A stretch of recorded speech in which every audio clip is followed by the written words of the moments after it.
ಆಹಾರದಲ್ಲಿ ಮನಸ್ಸನ್ನು ಶುದ್ಧಿ ಮಾಡ್ತಕ್ಕಂಥ ಸತ್ಯ ಇದೆಯಾ ಅಂತ ತಂದೆ ತಾಯಿಗಳು ತಿಳ್ಕೊಂಬಿಟ್ರೆ ನಮ್ಮ ದೇಶ ಉದ್ಧಾರ.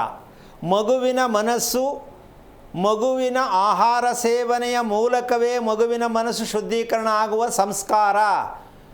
ಏನೋ ಒಂದು ಮಾಡಿ ಟಿಫನ್ ತುಂಬ ಕಳಿಸೋ, ಜೊತೆಗೆ ಸ್ನ್ಯಾಕು, ಇದು ಆವಿದ್ದಂಗೆ ಅದು ಸ್ನ್ಯಾಕು. ಸ್ನ್ಯಾಕ್ ಅಂದರೆ ಸ್ನೇಕ್ ಅಂತ ಹೇಳ್ತಾರೆ ಇಂಗ್ಲೀಷಲ್ಲಿ, ಅವಾಗೆ ಇದನ್ನು ಸ್ನ್ಯಾಕ್ಸ್ ಅಂತ ಹೇಳ್ತಾರೆ. ಕನ್ನಡ ಇಂಗ್ಲೀಷ್ ನಮ್ಗೆ ಸರಿ ಹೇಳಕ್ಕೆ ಬರಲ್ಲ. ಯಾಕೆ ಅಂದರೆ ಅದನ್ನು ಕಳಿಸ್ತಾರ, ಅದು ಇನ್ನೂ ಕೇಳೋಂಗಿಲ್ಲ, ವಿಷ. ಅಂದರೆ ನಾವು ಮಗುವಿನ ಆಹಾರದಲ್ಲಿ ಮಗುವಿನ ಮನಸ್ಸನ್ನು ಶುದ್ಧಿ ಮಾಡ್ತಕ್ಕಂಥ ಅಂಶ ಇದೆ ಅಂತ ಸೊ ಇದು ಕ್ಲಾಸಲ್ಲೂ ಹೇಳ್ಕೊಡೋಕ್ಕೆ ಗೊತ್ತಿಲ್ಲ, ಪುಸ್ತಕದಲ್ಲೂ ಇದು ಪ್ರಿಂಟ್ ಆಗಿದೆ, ಆದರೆ ವರ್ಣನೆ ಮಾಡೋಕ್ಕೆ ಗೊತ್ತಿಲ್ವೋ ಏನೋ ನನಗೆ ಗೊತ್ತಿಲ್ಲ. ಪುಸ್ತಕದಲ್ಲಿ ಪ್ರಿಂಟ್ ಇದೆ, ತುಂಬ ಅಪರೂಪ ಸಿಗೋದು, ಸಿಕ್ಕಿದ್ರೂ ಅದನ್ನು ಹೇಳುವಷ್ಟು ಮಟ್ಟಕ್ಕೆ ಆಗಿಲ್ಲ. ಈಗ ಅಲ್ಲಿ ಶುದ್ಧೀಕರಣ ಆಗಿಲ್ಲ, ಹಂಗೆ ಎಳ್ಕೊಂಡು ಪಳ್ಕೊಂಡು ಹೆಂಗೋ ಎಳೆದಾಡಿ ಪಡೆದಾಡಿ ಮದುವೆ ಲೆವೆಲ್ಗೆ ತಂದರು. ಹೌದಾ? ಈ ಮದುವೆ ಲೆವೆಲ್ಗೆ ಏನಕ್ಕೆ ಮಾಡೋದು ಅಂದರೆ ಬುದ್ಧಿ ಕಲ್ತ್ಕೊತಾನೆ, ಮದುವೆ ಆದಮೇಲೆ ಕಲ್ತ್ಕೊತಾಳೆ. ಮದುವೆ ಆದಮೇಲೆ ಅವ್ರ ಜವಾಬ್ದಾರಿ ಬರ್ತದೆ, ಕಲ್ತ್ಕೊತಾರೆ ಅಲ್ವಾ?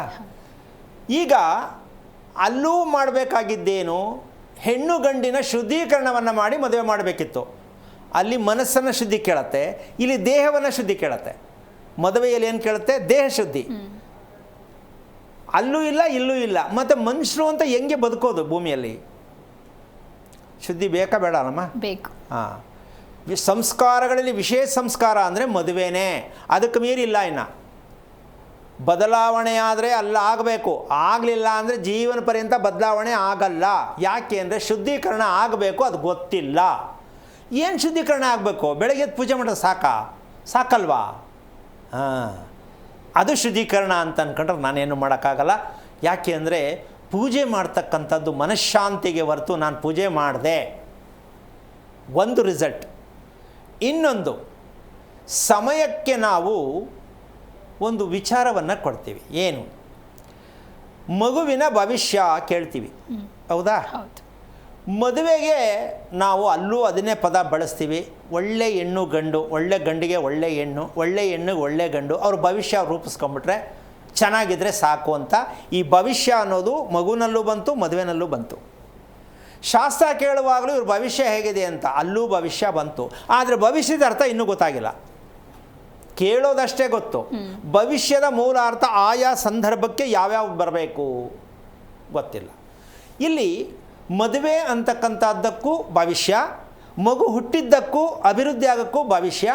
ಇವೆರಡಕ್ಕೂ ಏನು ಹೇಳುತ್ತೆ? ಸಮಯ ಪ್ರಜ್ಞೆ. ಆ ಸಮಯಕ್ಕೆ ಆ ಕೆಲಸ ಆಗಬೇಕು ಅಂತ ಮಗುವಿಗೆ ಅಭ್ಯಾಸ ಮಾಡಬೇಕಾದರೆ, ಮದುವೆ ಆದ ಮೇಲೆ ಗಂಡ ಆಗಲಿ ಹೆಂಡತಿ ಆಗಲಿ ಆ ಸಮಯಕ್ಕನುಸಾರವಾಗಿ ಕೆಲಸ ಮುಗಿಸುವಂಥ ಮಟ್ಟಕ್ಕಿದ್ದರೆ ಇಬ್ಬರ ಎರಡೂ ಸಂದರ್ಭದ ಭವಿಷ್ಯ ಅಪ್ ಟು ಡೇಟ್ ಆಗಿಬಿಡುತ್ತೆ. ಏನು ಹೇಳ್ತೀಯಮ್ಮ? ಹೌದಲ್ಲ? ಸಮಯ ಪ್ರಜ್ಞೆ ಗಂಡ ಹೆಂಡತಿಗಿದೆಯಾ?